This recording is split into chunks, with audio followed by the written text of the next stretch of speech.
Finally આજે સવારમાં તૈયાર થઈ ગયા છે, કારણ કે જવાનું છે આપણે સમૂહ લગ્નમાં દેકાવાડા. અને બંડીને તમને તો ખબર તો પડી જ હશે. તો ચલો હવે આપણા ભાઈઓને મળશું, પછી આપણે જઈશું દેકાવાડા.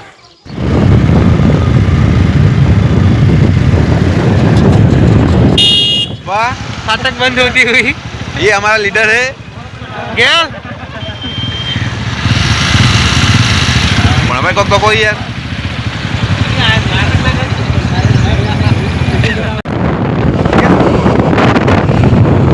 ऑन करो क्या ऑन करो कमांडो कमांडो ऑन करो अकेल हमारा स्वयं संघ मुख्य लीडर है.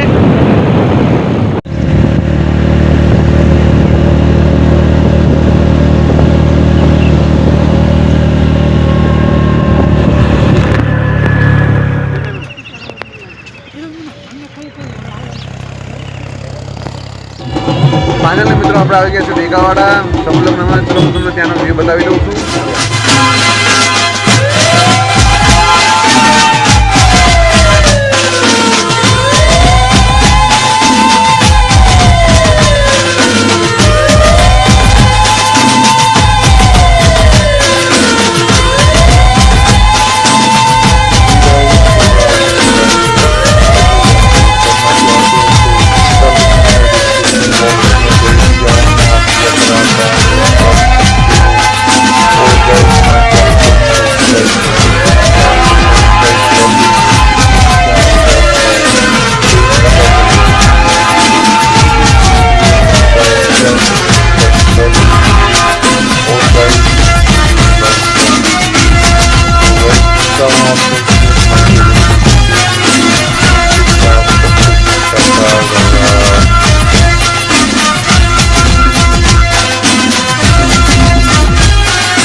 गैंग है कोणा भाई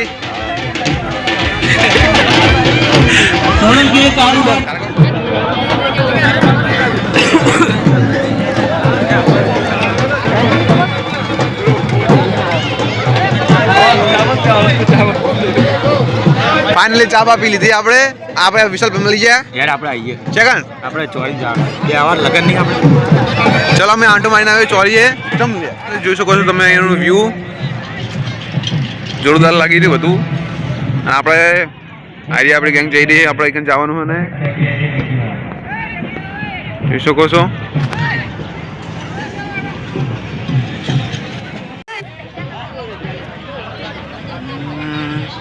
જો વિશાલ ભાઈ કોક લઈને જાય છે.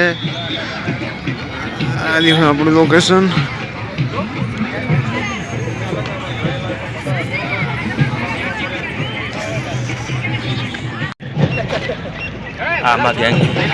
देख सकते हो हमारी गैंग है, हमारे ये लीडर है. फोटो पाड़વાનો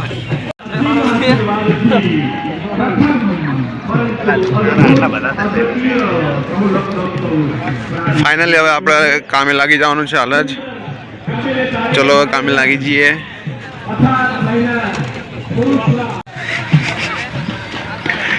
ગેલ ગેલ જુઓ ભૈલુભાઈ એમનું કોમે વળગી ગયા હે.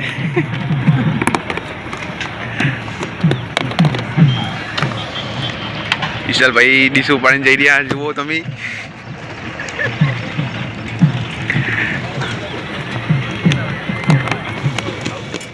પછી મેં પણ કામ ચાલુ કરી નાખ્યું. હા સુનિલભાઈ, હા ભણાભાઈ જુઓ સારું કામ કરી રહ્યા હે. વિશાલભાઈ સારું કામ કરી રહ્યા જુઓ. ગેલ શું હે જોઈ શકો છો. ભૈલુભાઈ કંઈક કહેવા માંગો તમે? 2 શબ્દ.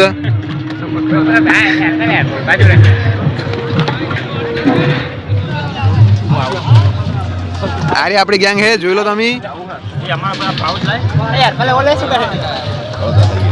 ये है विशाल भाई. 2 नंबर कह रहे हैं. આ બધા આપણા ભાઈઓ હે બરોબર. સમૂહ લગ્નમાં એકત્રિત થયા છે કે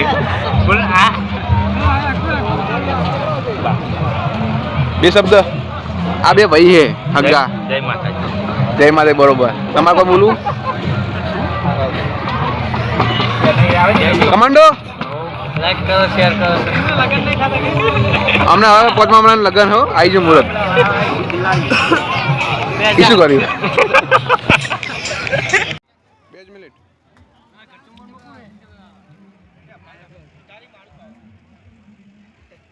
તમારો ના પતિ ભાઈ તમારો આવી ગયો. હમણાં આવી જઈએ.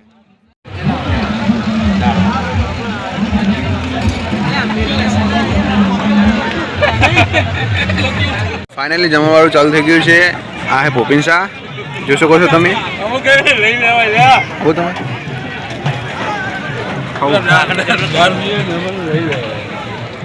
જોઈ શકો છો તમે. ભોપામાં આમ કરો ખાલી. પછી અમને બહુ ભૂખ લાગી એટલે અમે બધા બેસી ગયા જમવા માટે.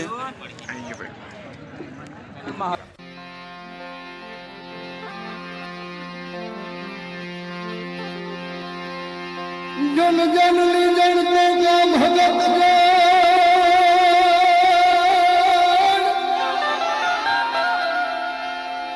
का दाता सूर मरी नहीं तो जतवा झड़ी रे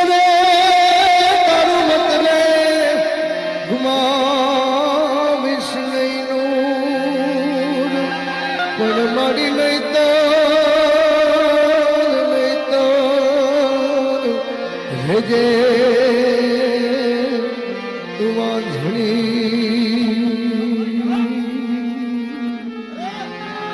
રે રે પરમ કરે ગુમાવસી.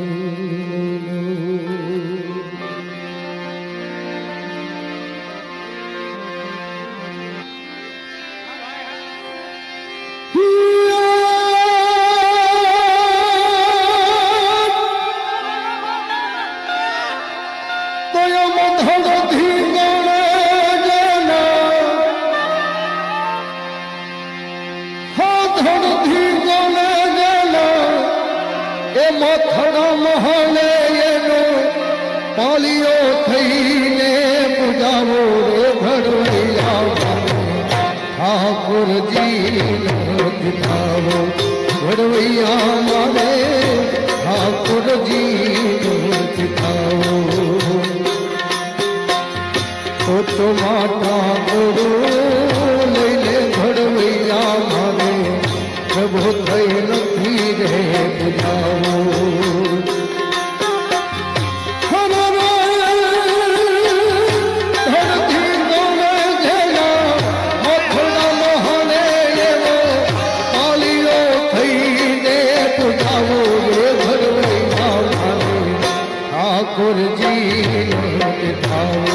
ભડવૈયા મારે ઠાકોરજી દીઠાવો.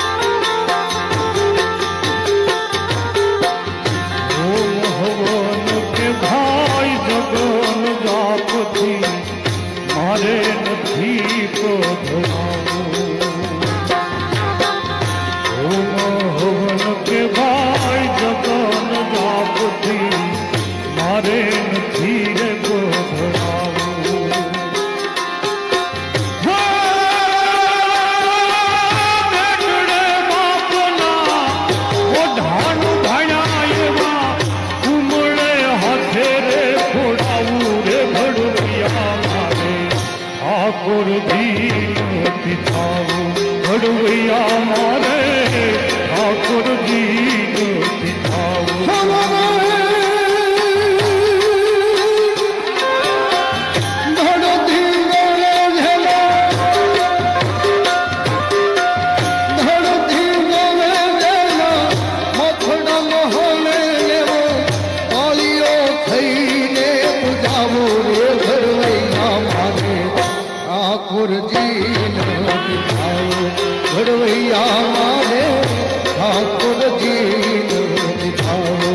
શક્ય હોય તો તાળીના સાદથી આપણે સાથ આપીએ.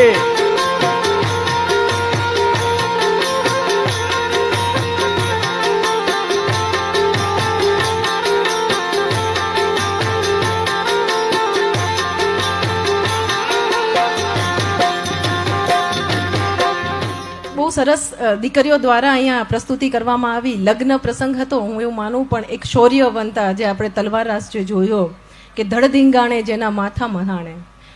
આપણો એવો સમાજ છે કે જે પેઢી દર પેઢીથી સંઘર્ષમાં જીવતો આવ્યો છે. અત્યારનો સમય એવો છે કે હું ને તમે શાંતિની ઊંઘ લઈએ છીએ, કારણ કે આપણા વડવાઓ હતા. આપ જ્યારે સાંભળો શબ્દો ત્યારે આપણને વિચાર આવે કે કેવું એમનું જીવન હતું. આપણે તો કદાચ આજે કાંઈ નથી જીવતા, હું એવું માનું છું. અને અત્યારે આપણી સંખ્યા ઓછી છે, કારણ કે એક સમય એવો હતો કે ક્યારે બાપ અને દીકરો એક ભાણે જમી ન શકતા. કુખમાં દીકરો હોય અને પિતા યુદ્ધમાં જાય અને પાછા ના આવતા, અને એ સંઘર્ષ વચ્ચે જીવતા હતા. આ લોકશાહી છે. લોકશાહીમાં પણ આપણે જે સંઘર્ષ કરીએ છીએ ને એ રજવાડાના સમયમાં પણ હતો. કારણ કે જ્યારે યુદ્ધો થતા, ધીંગાણા થતા, આપણા વડવાઓ જ્યારે યુદ્ધ માટે જતા એટલે પેલો ગઢનો ડેલો બંધ કરી દેવામાં આવતો, અને પછી જે જીતીને આવે, આપણા બાપદાદાઓ જીતીને આવે તો એને હારતોરા કરવામાં આવતા, અને નહીતર જે સામે દુશ્મન હોય એ આવે એને પણ હારતોરા કરી લેતી એ પ્રજા હતી. એ સંઘર્ષ આપણી પેઢીએ જોયો છે, અને આપણે એના કુળવંતા ગૌરવમાં જન્મ્યા છે. ત્યારે હું વારંવાર મારા મંચ પરથી કહેતી હોય કે કાશ્મીરથી કન્યાકુમારી સુધી એવી કોઈ માટી નહીં હોય કે જેમાં મારા ને આપના વડવાઓનું લોહી નહીં રેડાણું હોય. તો આપણે એ કાંઈ કરવાનું નથી. આ લોકશાહીનો સમય છે. મારા ને તમારા પાળિયા નથી થવાના. પણ હું એક યુવા પેઢી છે ને હું, કારણ કે હું જાહેર જીવનની માણસ છું, સોશિયલ મીડિયામાં પણ હું એટલી જ એક્ટિવ રહું છું. એટલે હું કહું છું કે આપણા પાળિયા થાય એવું જીવન ભલે ના જીવી શકીએ, પણ કોઈના ઠેબે આવીએ એવા પાળા ન થઈએ. કારણ કે લોકશાહી છે. આપણે અમુક વસ્તુ હવે આપણે રજવાડાઓ આપી દીધા તો આપી દીધા. હું ઘણીવાર કહેતી હોય કે ગૌરવ લઈ શકીએ, પણ હવે આપી દીધું આપણે. હવે કેવી રીતે જીવવાનું છે? કારણ કે પહેલાંનો સમય એવો હતો કે તલવારથી તમારું સામર્થ્ય તમે બતાવી શકતા હતા. હવે સત્તા, શિક્ષણ અને સંસ્કારથી તમારું સામર્થ્ય તમારે બતાવવાનું છે. ત્યારે અહીં નવ દંપતીને હું એવી શુભેચ્છા પાઠવું કે એવું જીવન જીવજો, પરસ્પર સ્નેહ, સત્કાર અને સન્માનથી, કે આપણા બંને પરિવારનું જીવન મંગળમય બને. ભાઈ ચાવડા સાહેબ, કાકા સાહેબે બહુ સરસ વાત કરી કે પુરુષ ઉપર વિશેષ જવાબદારી છે. કારણ કે પહેલાંનો સમય બહુ અલગ હતો, આજનો સમય બહુ અલગ છે. એટલે ભાઈઓને હું કહું કે બહુ વિશેષ જવાબદારી. એક પરિવાર આપની દીકરી, એની દીકરીને બહુ વિશ્વાસ સાથે, સ્નેહ સાથે આપના ઘરે મોકલે છે, તો એની બધી જ જવાબદારી આપની બને છે હું માનું છું. એક વિશેષ પણ વાત કહેવા માંગુ કે આપના ઘરની વહુ છે એ આપના ઘરે આવે અને આપના માતા પિતાને, આપના પરિવારને સન્માન આપે એવી આશા જો આપ રાખતા હોય તો એ દીકરીનો પરિવાર, એ દીકરી પણ આપની પાસે એવી આશા રાખે છે. કારણ કે આપણે પુરુષ પ્રધાન સમાજમાં જીવીએ છીએ, એટલે કડવી વાસ્તવિકતા આપણે જાણીએ છીએ. એટલે એ પરિવાર પણ આપની પાસે વિશેષ સન્માનની આશા રાખે છે એવું હું કહું છું. દીકરી બાને પણ કહું છું કે આપ જે ઘરમાં વહુ થઈને જાઓ છો એ પરિવાર આપની પાસે પણ બહુ બધી આશા રાખે છે. આપને ત્યાં દિયર છે, નણંદ છે, આપની માતા મતલબ સાસુ સસરા છે, એ એક વિશેષ આપની પાસે આશા રાખે છે. ઘણીવાર મંચ પરથી એવું કહેવાતું હોય કે વાત ઘણીવાર કહેતા હોય આપણે જ્યારે વાત કરીએ ને ત્યારે ઘણા એવું કહેતા હોય કે અમે અમારી વહુને દીકરી કરીને રાખીએ છીએ. પણ હું આ મંચ પરથી કહું છું કે વહુને વહુ જ રહેવા દો, કારણ કે એનું પણ એક અલગ મહાત્ય છે. ફરી અહીં જે પણ નવદંપતિ પ્રભુતામાં પગલાં માંડ્યા છે એમની માટે શુભેચ્છા પાઠવું. મા સતીમાને એવી પ્રાર્થના કરું કે આપનું મંગળમય જીવન બને. અને ફરી સૌ આયોજકોને, દાતાઓને શુભેચ્છા પાઠવું. અને આપમાં ભગવતીને એવી પ્રાર્થના કરું કે આપને વધારેમાં વધારે શક્તિ આપે કે સમાજ હિતમાં આપ કામ કરી શકો. અભિનંદન. જય માતાજી. શ્રી શ્યામ કલ્યાણી ચેરિટેબલ ટ્રસ્ટ કમિટી અને લગ્નોત્સવ કમિટી, સમૂહ લગ્ન કમિટી, એના સભ્યો અહીંયા સ્ટેજ આગળ જ હાજર રહીશું.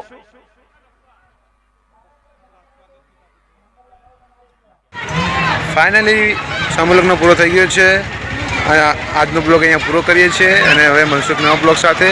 તો તમે મારી ચેનલ સબસ્ક્રાઈબ કરી દો, લાઈક કરી દો અને શેર કરી દો. જય માતાજી.